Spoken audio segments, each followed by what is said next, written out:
Thanks for joining us. I'm Chris Carmichael, and you're watching Agriculture on Air, the latest in agriculture news and advancements.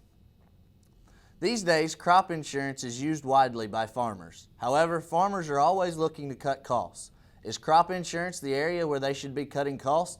Gary Schnitke of the University of Illinois said that cutting coverage would not be wise in a recent Farm Doc Daily article. Farmers believe they have a safety net with the Farm Bill, but that only covers a farmer for so much. By looking at harvest prices and county farm yields, as well as previous payouts from crop insurance companies, it is clear farmers need to continue purchasing crop insurance. It is not prudent to rely solely on the Farm Bill to cover losses. The Trans-Pacific Partnership is an agreement between the United States and 11 countries that border the Pacific Ocean that accounts for $1.5 trillion in goods.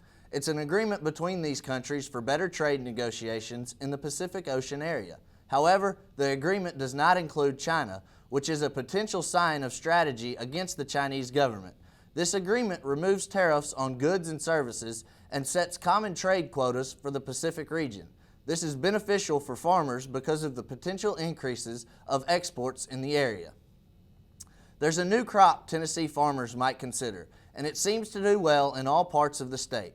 Researchers with UT's Institute of Agriculture are experimenting with sesame, produced for its oil and commonly used in bread products. Charles Denny has more on an unusual plant that grows quickly and has potential. I'd say 50 to maybe 80 seed in each capsule. Dr. Fred Allen holds the results of a promising experiment in his hand. These are sesame seeds from a test crop harvested this past year on UT AgRi land in Knoxville.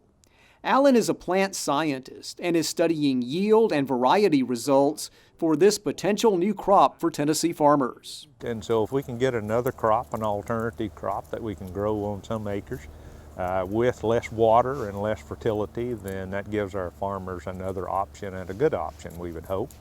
We tend to think about sesame on hamburger buns, and bread products are a common use for the crop. But sesame seeds are also produced for their oil. The advantage of sesame is that it's a more drought-tolerant crop.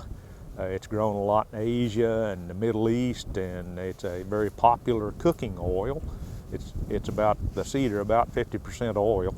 Sesame grows quickly. Farmers could plant a crop as late as midsummer and still have plants ready to harvest just a few months later. UT Ag researchers planted 2 acres of sesame in the middle of summer here at the Milan Research and Education Center, and plants were almost chest high just months later.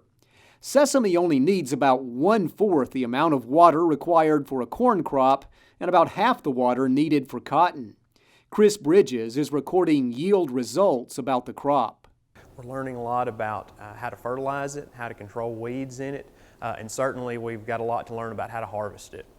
Sesame won't replace our more traditional crops anytime soon, but UT Ag research leaders say it could be a way for producers to diversify their operations. You know, yes, we do look at new crops, and sesame is one that there was some interest in growing. Our neighbors across the river in Arkansas have been growing some for 2 or 3 years.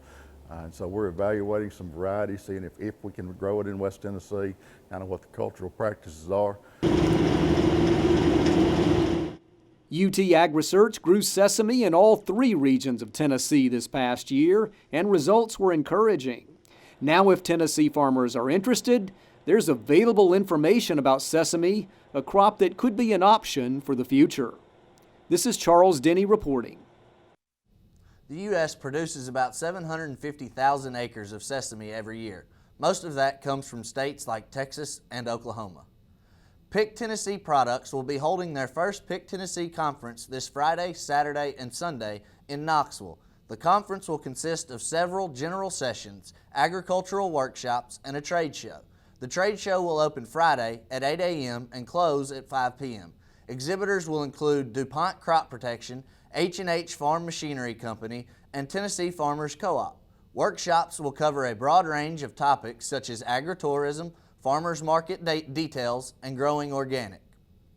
Starting Friday, American Farm Bureau Young Farmers and Ranchers Conference will begin in Kansas City, Missouri. Those in attendance will take part in a 4-day leadership conference featuring a keynote speech from Miss America 2016, the National Collegiate Discussion Meet, and breakout sessions about the latest in agriculture. Samantha Beard will be bringing us more from this event, so be sure to tune in to next week's edition.